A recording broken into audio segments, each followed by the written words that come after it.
Are we too busy? You know, it seems like culture is always shouting to do more, get more, sleep less, and go faster.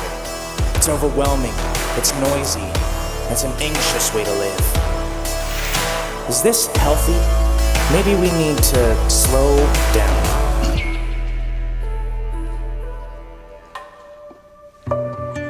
And calm down.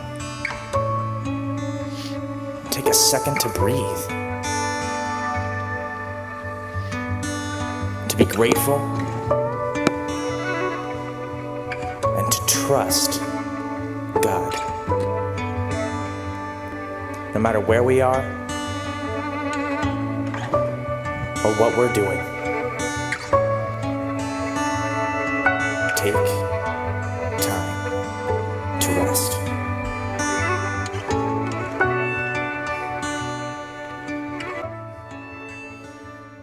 All right, so I want everybody to take a deep breath. Let it out. Take another deep breath. Let it out. Did you feel better? It's amazing what 5 seconds of changed breathing pattern does for us. Today we're going to talk about rest. And so what we've done at both of our campuses is tried to create a little bit of an environment of change, of relaxed, a little bit laid back atmosphere. And so I hope this morning that you experience that and that you feel different when you leave than when you came in. The video you just watched, most of us probably relate really well to the front half of the video. The constant moving, the craziness, the busyness of schedule, moving from one thing to another. And those images of beauty and stillness and peace, we long for that, but we just don't seem to experience it very often. We don't get there very often.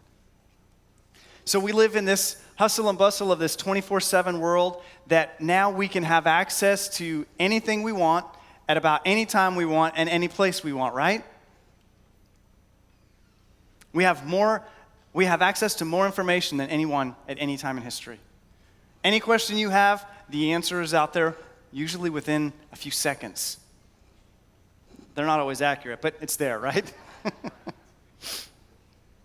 And given into our hyperactivity and constantly moving from thing to thing to thing and our addiction to the progress of technology, we found that there's something missing. We constantly move from one thing to the next, longing and looking for meaning and value and don't seem to find it. Our culture around us, sometimes we as the church feel tired, exhausted, empty, and looking for more.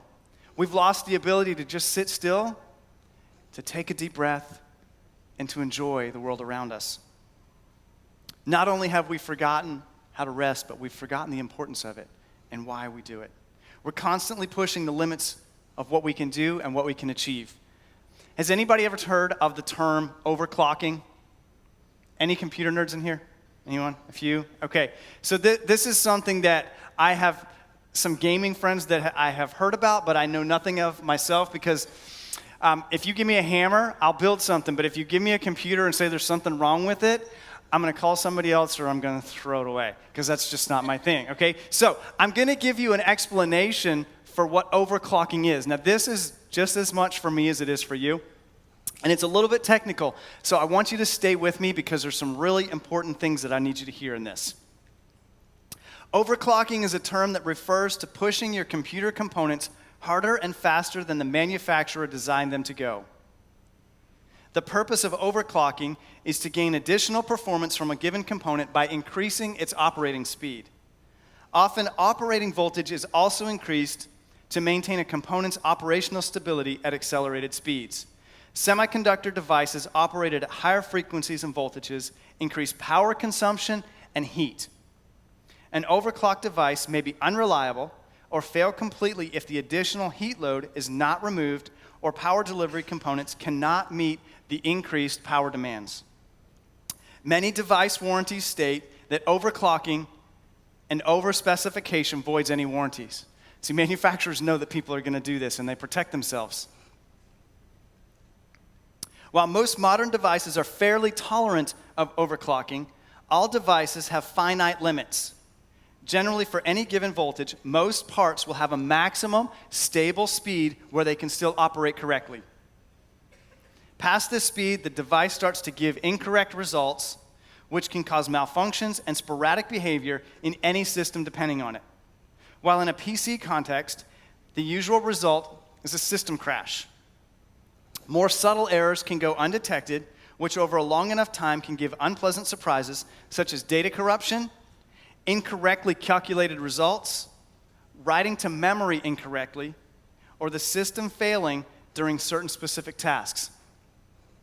Some of you are making this connection and wondering, are we talking about computers still, or are we talking about we as humans? Because some of those same things happen because we work at such a high pace for so long, the little signs of our systems failing, the inability to make a decision clearly, to recall information that we know that we should know, making mistakes that are things that should just come natural to us. When those things are ignored, it leads to burnout. It leads to a hospital visit, and sometimes worse. Working more is not productive. In fact, it can have the opposite effect. And I'm here to tell you this morning, as a recovering workaholic, that I'm not good at this. And so this whole thing is a difficult thing for me. I have had many seasons in my life where I've worked 2 or 3 jobs and tried to remodel a house at the same time. Or in my season here at DC3, there's been many times where I've gone 2, 3, 4 weeks without taking a day off and been out away from home 13, 14, 15 nights, sometimes lost track in a row without being home with my family. And we had an elder on our team a few years ago. His name was Ron Shalter. And Ron could see the danger in my schedule before I could. And so when we would get together and meet, the first question he asked me was, when's the last time you took a day off? When's the last time you rested? Are you doing this consistently? And I appreciate Ron. Ron has moved away and is no longer part of our immediate team here, but he's still part of our family and checks in from time to time. But I so appreciate his concern and his foresight for me that I couldn't see myself. And I wish I had heeded and listened to his question and had a better answer for him most of the time when he asked me. But the truth is that in the name of doing good and accomplishing things, I was robbing myself of time. I was robbing my family. I was robbing my relationship with God. And I think that sometimes God has pastors and teachers talk about the subject or the issues that they struggle with most. And I've felt that the last couple of years in particular, when I've been given a week or a topic to speak on, it's usually something that I'm not really good at. And so I'm telling you that I am not here to talk to you as an expert. I'm talking to you as somebody that is struggling and wrestling with this. And so several weeks ago, I came across an interview of a pastor, and his name is A.J. Swoboda, and he wrote this book, Subversive Sabbath. And his interview connected with me so well, and I bought the book. And so what you're going to hear today is a lot of the things that I believe that God has been teaching me through reading his work. And here's the thing. I think God has some of us pastors talk about these things because he knows it's the only way that he'll get us to stop and to research and to reflect and actually wrestle with the thing that we deal with. Because I can tell you this, that whether it's Steve or myself or any of our other pastors, we don't get up here and we don't talk about what the Word of God says or a topic without wrestling and reflecting on how it affects ourselves. That's who we are, and that's part of the real love and real people that we have in this family, because we don't have it all together, and we wrestle with these things. And so I think God has a sense of humor because he uses me, but I think God has a sense of humor when he says, I want you to talk about this, you know? Here's what's happened in our culture. We've come to worship our work. We've become addicted to doing, to making, to producing, to accomplishing. And for some of us, work can be like a drug. It's an adrenaline rush that we go from one accomplishment to another, just kind of meeting that goal and feeling more and more accomplished and fueling off the energy. And for some, it's an escape. It's a thing that we run to and we escape the feelings that maybe we're struggling with, the family situation or problem that we need to deal with and identify, but we don't want to, and so we run to our work as an escape. We've taken on the mantra of Batman. If you've seen Batman Begins, Batman says this: it's not who you are underneath, it's what you do that defines you. It's not who you are underneath. It's what you do that defines you. And as much as we love Batman, I have to tell you that Batman got this one wrong. Because the truth is, it is who you are underneath. It's not what you do that defines you. And in our culture today, when you meet somebody, especially guys, we ask, first question, what do you do? What do you do for work? What do you do for a living? Because that is where we place our identity, is in the things that we do, the things that we think we're good at, the things that we accomplish. Our identity becomes shaped by what we do for the world rather than who we are in God. And we forget that we're human beings. Instead, we think we're humans doing. And we've got it all backwards. And so I probably don't need to spend a lot of time convincing you that you're busy, right? How many of you guys feel like my schedule is a little bit busy, it's a little hectic, sometimes it's hard to keep up with? Yeah. We don't need convincing to know that we're busy. When you ask somebody how they're doing, they either say fine or busy, right? Those are the two most common responses. We all are busy. But what we do need a little bit of convincing is why that's not always a good thing, why we need to stop and take some time and rest. And so the first thing that I want you to realize about rest this morning is this. Rest is a gift. We were made to rest. Rest is a gift. Sometimes we think that when we have to stop and take a break or take a day off or rest, it's almost like this curse that gets in the way of us being us and doing what we're supposed to do. But God made us to rest. And our first thought when we talk about rest is, how do I make time to rest? The truth is, we can't make time. Only God makes time. We think our time is ours. We worship our time by how we schedule it and what we do with it. But by our statements, we think that we can both make time and kill time. How many times have we done a mindless activity and just said, I'm just killing time? Well, guess what? Time is not ours to make or to kill. God makes time, and in fact, he built rest into our time from the beginning of creation. If we go back to Genesis 2, God creates the world and everything that's in it, and he gives the gift of rest right from the beginning, and he allows man to experience that rest. Genesis 2, verses 2 and 3 says this, "And on the seventh day, God ended his work, which he had done, and he rested on the seventh day from all his work which he had done.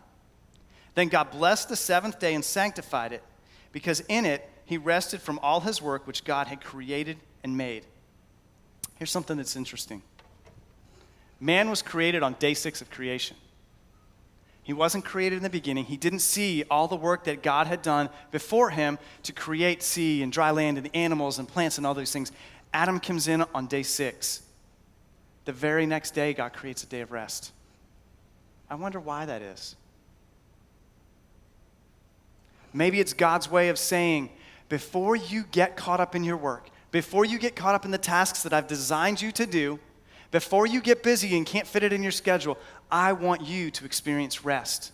I want you to know what it's like. I want you to know what it's like to just sit and be still and be in relationship with me before you get caught up in all of the other things. God built rest into the rhythm of human existence and into our time schedule from the very beginning. Before there was ever any laws, rest existed. And so we move on to Exodus 20, and Moses is on the mountain, and God gives Moses the 10 Commandments. And we learn from commandment number 4 that we're to remember the Sabbath, the day of rest, and keep it holy. Again, this keeping something is not making, and sometimes we get that wrong, and we quote that we need to remember the Sabbath and make it holy. We don't make the Sabbath holy. We don't make rest holy. It is. That's God's job. It's simply our job to keep time and to keep this day and this rest holy.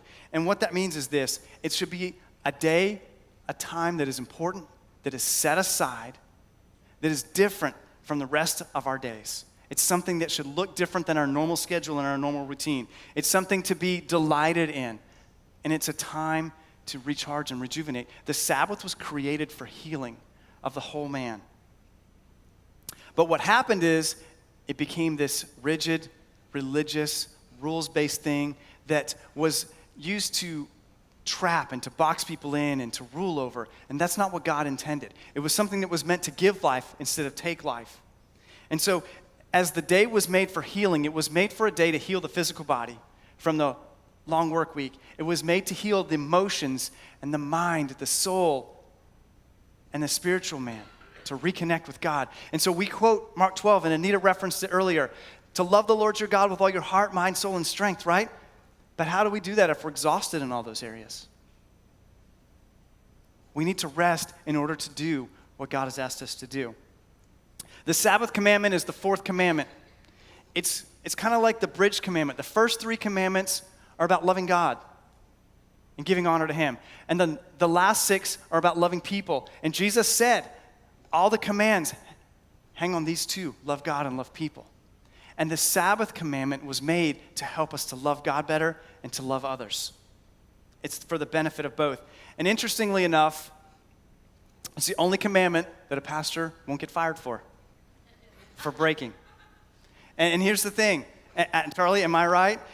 If you take the name of the Lord in vain, you worship another idol, that's immediate grounds for dismissal. If you're caught lying, cheating, stealing, committing adultery, that's grounds for dismissal. But in our culture, in our churches, we almost encourage our pastors and our people to break the Sabbath in the name of doing good and helping others. Because guess what? There's always another need to fill. And what happens is when our pastors don't keep a Sabbath, their staff doesn't keep a Sabbath. And when they model that, the people in our churches don't keep a Sabbath. And then we wonder why our culture doesn't know what it looks like to rest and to Sabbath. The second thing we need to realize about rest is this. Rest assumes work. Rest assumes work. Rest without work is what? Laziness. Rest without work is laziness. And similarly, work without rest is slavery. And we've had generations and cultures that have kind of erred too far to one side or the other, where we have generations that rest too much and don't produce, maybe, and tend to be on the lazy side. But we also have generations through the years that have been too far to the other extreme and say rest isn't important, it doesn't matter, it's all about producing. And we enslave people in that. Rest is not possible without work, and work is not done right without rest. We were created to do both work and to rest. And so then we ask, what does rest look like? My answer to that question is I think it looks different for everybody. I don't think it looks the same for all of us. We ask the question, and this is kind of the thing that the Pharisees got caught up in, is what can I do when I rest? What can I do on the Sabbath day? And I think that's the wrong question. Because what it does is it puts the focus back on doing rather than being. And unfortunately, doing is the filter that we use in our culture. And so if we're going to ask the question based on doing, then my answer is this. Is what I'm doing on my Sabbath or my rest giving life? Is it encouraging? Is it bringing hope? Is it bringing wholeness?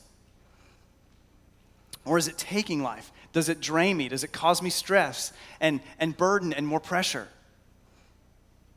If you work a physically demanding job, probably one of the best things you can do is just to take a nap and let your body recharge, because your body repairs as it sleeps and rests.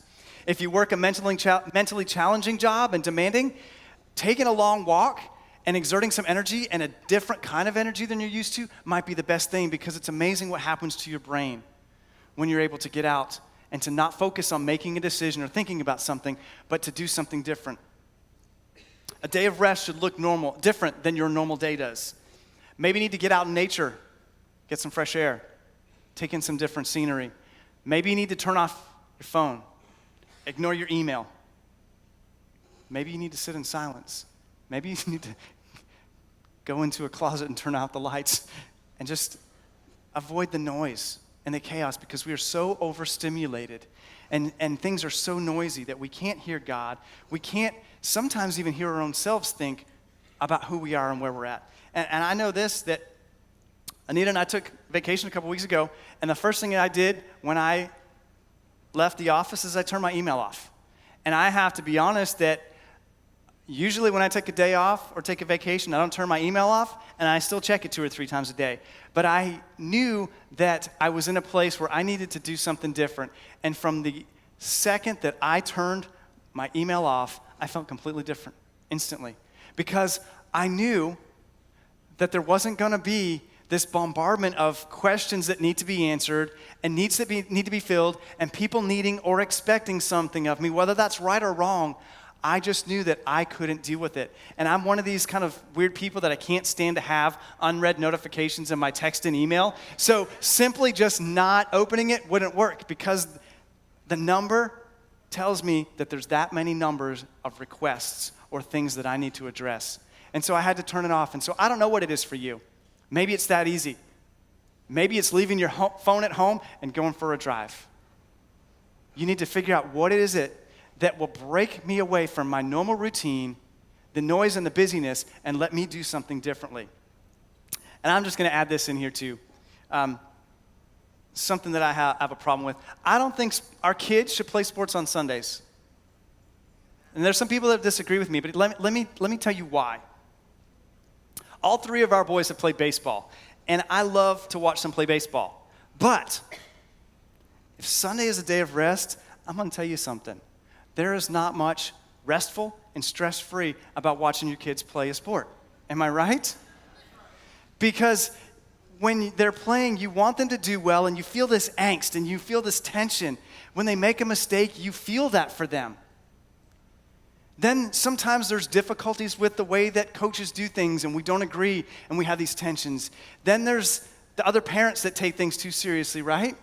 Because it's never us that take it too serious. It's always parents on the other teams, right? Yeah.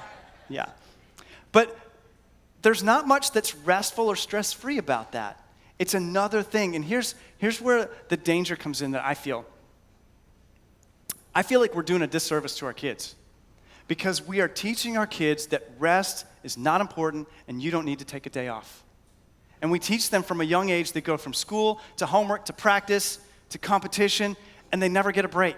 And so in their young, impressionable years, that's how they grow up learning. Mom and dad didn't take a break, I didn't take a break. And so they become adults, they become workaholics, and they never take care of themselves, and they never understand what rest is all about. And so I think that it's something that's important that we need to model an example for our kids.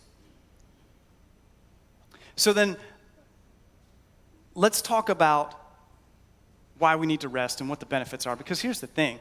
I've wrestled with this for my 41 years of life, that I have enough energy, I have a lot of stuff to do, I just need to keep going until it gets done, right? Where is the benefit for me for resting? Because all I see is I'm not accomplishing. Well, let me give you 4 areas that I believe that rest benefits us.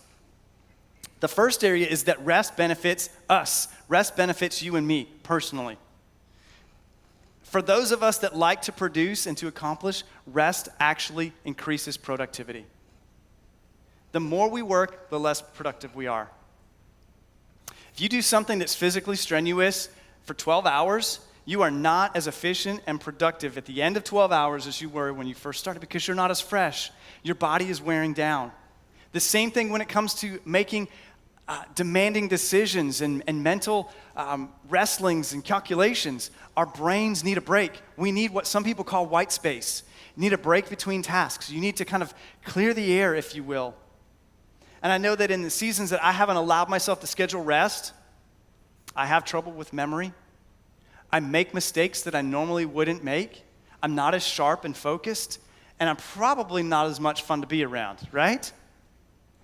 Because our stress wears on us.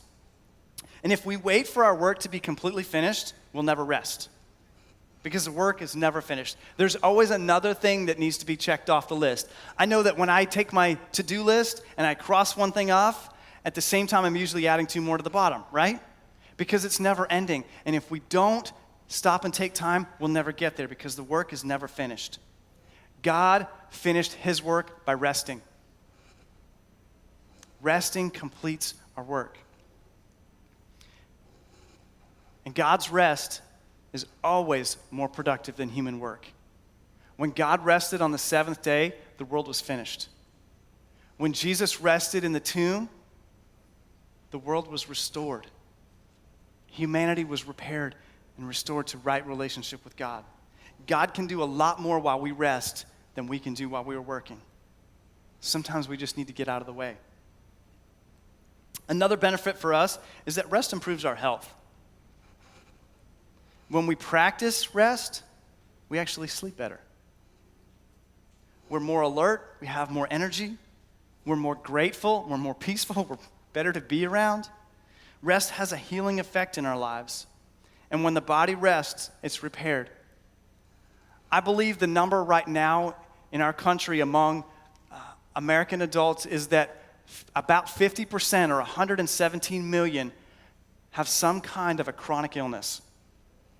And most of those could be reduced or eliminated if you would add rest and reduce stress. But it is so a part of our culture that we have a health epidemic because we don't take time to rest and we allow the stress to pile up and to take its toll on our physical bodies and our minds. It's scientifically proven that people that rest consistently live longer.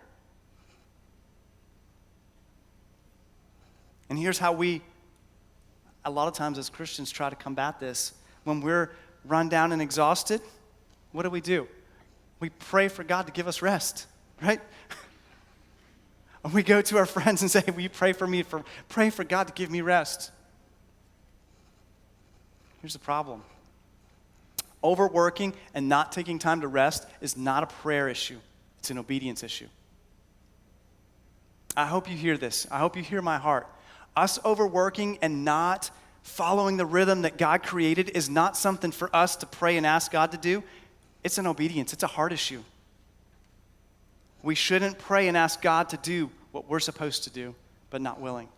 And so we can pray and ask God to give us rest, but if we're not willing to change our schedule, we don't allow God to work in our lives. We ask God to do something that we're not willing to get out of the way and allow to happen because he's already built the way for that to happen.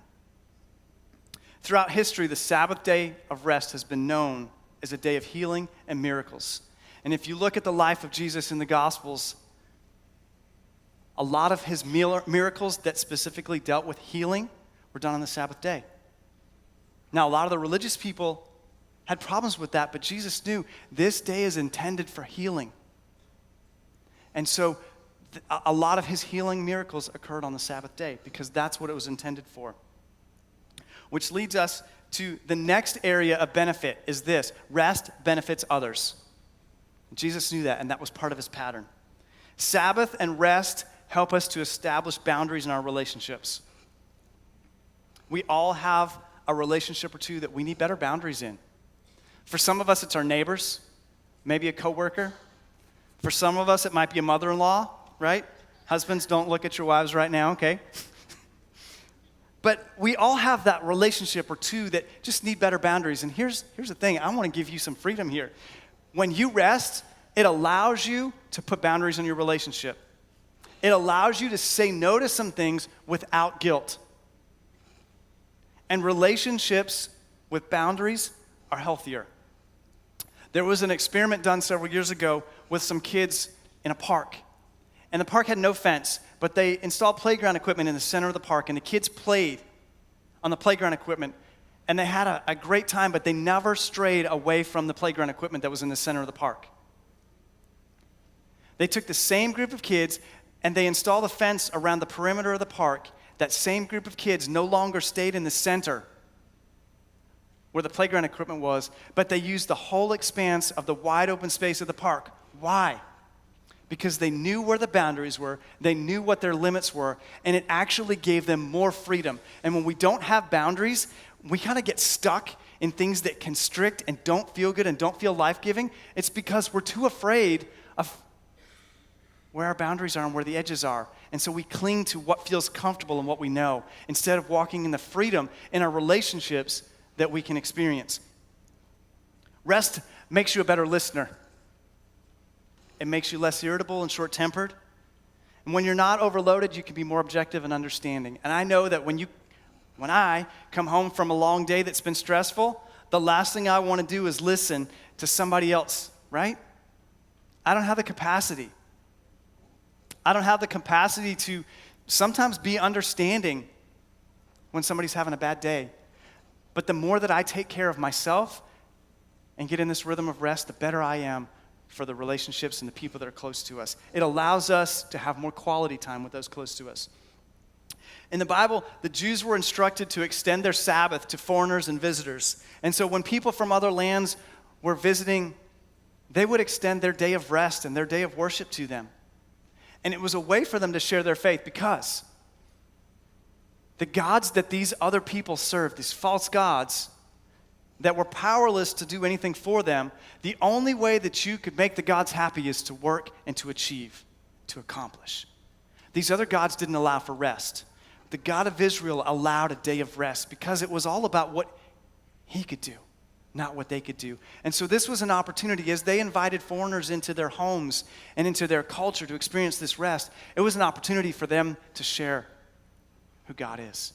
And so I ask you this: what could you do by sharing the example of your rest with those around you? Who could you invite into this culture that would be a witness? Because you take time to rest, because God allows rest, and it's okay. We don't have to work hard to please him and to always be trying to keep up and never let him down. The next thing that rest benefits is rest benefits creation. God gave strict commands about rest when it came to the earth. And the earth was to have time to rejuvenate and to recuperate and to breathe. And so when the Israelites were taken into captivity, the Bible says that the land enjoyed its Sabbath. It was bad that the Israelites were taken into captivity, but the land was like, yes, we get a break, right? Because here's the thing. God instructed them to give the land rest. They overworked the land, they disobeyed, and when they were taken into captivity, the land got the rest that it needed. Our farmers who rotate crops and practice things like giving the land rest know that following year, that land is going to have more nutrients, it's going to produce a bigger and stronger and healthier crop, because the earth was created to rest. One of the most diverse bioregions on earth, which a diverse bioregion means that it's a place that has more variety of plant species and animal species than most other places, is the area that's located between North Korea and South Korea. Which I found very interesting, because all we think about when we think about North Korea and South Korea is strife, tension, war, bad relationships. But there's an area between these two countries that is called the demilitarized zone, that is untouched by humans. And it's this vast expanse that nobody enters. It's left untouched to grow, to flourish the way that it was intended. And so it has produced all of these different species of plants and animals that very rarely are in the same place.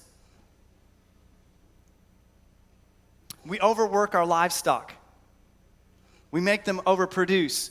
And sometimes we do it artificially because we have to produce more and consume more. And so we keep things going. What's happened is we've caused health risks for our animals. And in turn, we've caused health risks for us as humans because of the overworking and the overproducing that we expect. God's command of Sabbath rest included animals. When he gave the command to keep the Sabbath, he said, "You shall not work, and neither shall your animals." God intended rest for all of creation. There's a study that was done recently in the Atlantic Ocean, and they found that there are so many ships that sail 24/7 without rest that the whales are unable to sleep. And as a result, they're dying from lack of sleep for no other reason but that they are kept awake when they need to be sleeping. If we chose one day a week to rest, to not travel, to not conduct business, we could reduce 1/7 of our carbon footprint on Earth. Just like that. If we would do what is good for us, we would do what is good for others, and we would do what is good for creation as God designed it. Animals would be more productive and healthier if we let them rest, and as a result, we would be healthier too. Rest also allows us to stop and smell the roses. You know, that used to be a phrase that was popular, to stop and smell the roses, and that just meant take a deep breath, look around you, and appreciate. And we don't have time to do that anymore. Rest allows us to reconnect with the beauty of the world around us. The last area that rest benefits is our worship. Psalm 46:10 says, "Be still and know that I am God." It's really hard to know who God is when we're busy running around, keeping up with a schedule, maintaining the noise and the distraction. But when we're still, we come to a greater understanding of who God is. We come to a greater understanding of who he created us to be. And we come to a greater understanding of what our relationship should be like. But what happens is we let the other things that we worship get in the way. And you can say, well, I don't worship anything other than God. And here's the thing. Whatever it is in your life that you can't say no to is something that you worship. If there's something that I can't let go of, if I can't say no to this, then I have a problem worshiping that thing, that project, that task. Resting also affirms our trust in God. Our trust that he takes care of the world and we don't have to. And I think this is one of the reasons that I struggle with rest is because somehow I think that God needs my help. Right? Sometimes we think that. We think that if I don't do this, this thing is not going to happen. God can't do this without me. And the truth is this. God loves me. God loves you. And God uses us. But God doesn't need us. God can do more sometimes when we get out of the way than when we try to help. And this is an area that I struggle with, and I just have to be honest. I think God put me to the test last night because I got about halfway through my message, and my notes disappeared from my iPad. I stepped back to pick it up, and they were gone. And so I had to trust God that I had prepared what he wanted to say and speak from my heart. Now, I wrestled with, should I use notes today or not? And obviously, I'm using them. But I felt like it was this wrestling that I was having in my mind as I was talking that, God, I get it. I trust you. This may not be exactly the way that I want to say it or in the right order, or I might mess this up, but I have to trust that this is something that you haven't given me to communicate, and I'm just going to walk in that. The solution for a lot of our health problems, our relationship issues, our environmental concerns, and the distance we sometimes feel from God is rest. That's it. You know, there's answers in life sometimes that are really complicated, and there's some things that there's a simple answer that fixes a lot of problems. But I'm going to tell you this. As simple as this 4-letter word, rest, is the answer for all those things, it doesn't mean it's easy. It's definitely not. And so as we wrap up our series, Reboot, here's the thing. If you reboot your computer, what do? You turn it off for a minute, right? You go over and you hit the power button because it's not running the way that it's supposed to. It's bogged down. It's slow. Things are not functioning the way they're supposed to. And what we do is we turn the power off and we let it rest. We let it breathe, we turn it back on, and after that momentary rest, it is instantly faster and more efficient. Sometimes in our lives, we just need to hit the power button, take a time out. And as simple as that sounds, rest requires discipline. We are not automatically good at rest. We're just not. And I think, again, that's why God gave that to Adam first, because he knew that humanity would not be good at this. And so we've got to experience this first. Just like developing a skill and getting better at a career, sticking to an exercise or a diet routine, getting out of debt, all of those things take discipline, and rest is no different. But we tend to avoid it. We ignore it. We ignore the warning signs that we see, and sometimes we run from it. Since 1999, energy drink sales have increased 5,000% in 19 years. 5,000%. Why? Does that not tell you that as a culture, for a long time now, we have been tired, exhausted, and worn out? But we are not willing to do what we should do to fix that. So instead, we will artificially stimulate ourselves to push through it, to keep going, and to wear ourselves out even more. And we wonder why we have major problems with our health and chronic problems and pains. because we avoid the thing that is good for us, and we try to do it our own way. But Jesus said this, Matthew 11:28. Come unto me, all you who are weary and burdened, and I will give you rest. See, Jesus understood the rhythm of rest that was built into time by his Father, and he continued that, and he obeyed it, and he offered it to all. Jesus would pull away by himself, away from the crowds, because he knew that he needed rest. As the Son of God, he modeled this. We can read of a story where the disciples are out fishing and there's a storm, and they're all afraid. And where's Jesus? He's sleeping. Why? Because he knows that rest is more important than fear, and that God can do more while we're resting than we can by being afraid and worrying about things. The rest that Jesus talked about, he offered to all. He said, come to me. Here it is. It's the kind of rest that renews your heart, renews your mind, your soul, the physical body. But in order to receive it, we have to be willing to say no to some things. We have to be willing to let go of control, maybe change our schedule, and ultimately, we need to be willing to trust God. There are many cases of Sabbaths and rests and sabbaticals in the Bible because it was an important thing.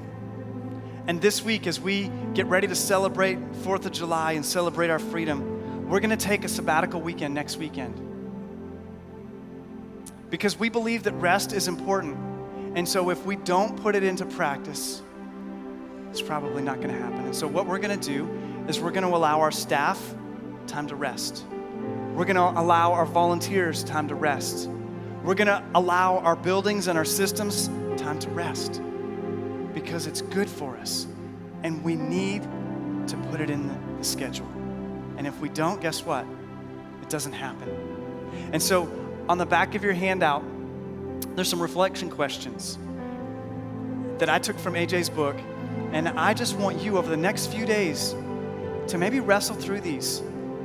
What would it look like if I changed my schedule? What might improve in my life if I was a little bit more intentional for rest? Because what I am hoping is that it will help you to find rest that maybe you haven't had in a long time.